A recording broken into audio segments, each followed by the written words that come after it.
fresh sauerkraut is very easy to make, and it's so healthy and delicious, refreshing. It's good to have 2 tablespoons with every meal. So here I took 1 large cabbage to make 3 of my favorite flavors to show you. Here we have the cabbage, beetroot, vegetables, especially garlic and ginger, which is excellent for lacto fermentation. So first we chop up our cabbage as finely as possible, and we're going to add 1 tablespoon of Himalayan salt or sea salt per head of cabbage.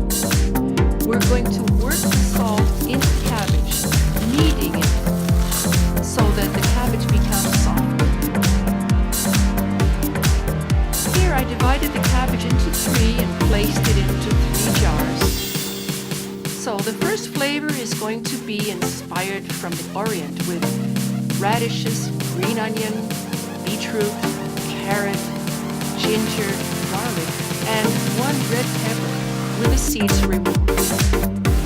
First I chopped up the green onion, and then I also chopped up the other vegetables, and I grated the garlic, the ginger, and it's ready to mix into cabbage together with our finely chopped carrots and beetroot.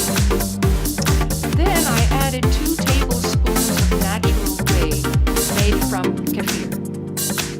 If you don't want to use whey, you may use an additional tablespoon of salt. So here we have our first mixture in the jar, ready to ferment naturally.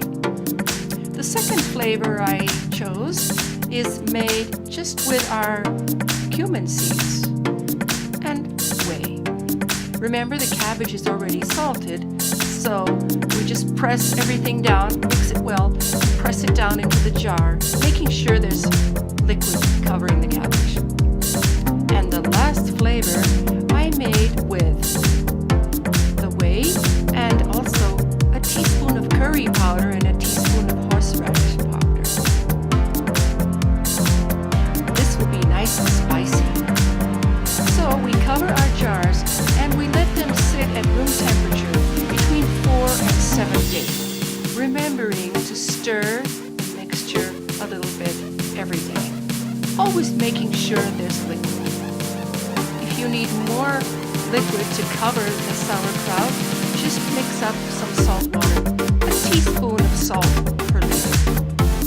And so now we wait between 4 and 7 days, after which it's ready to be refrigerated.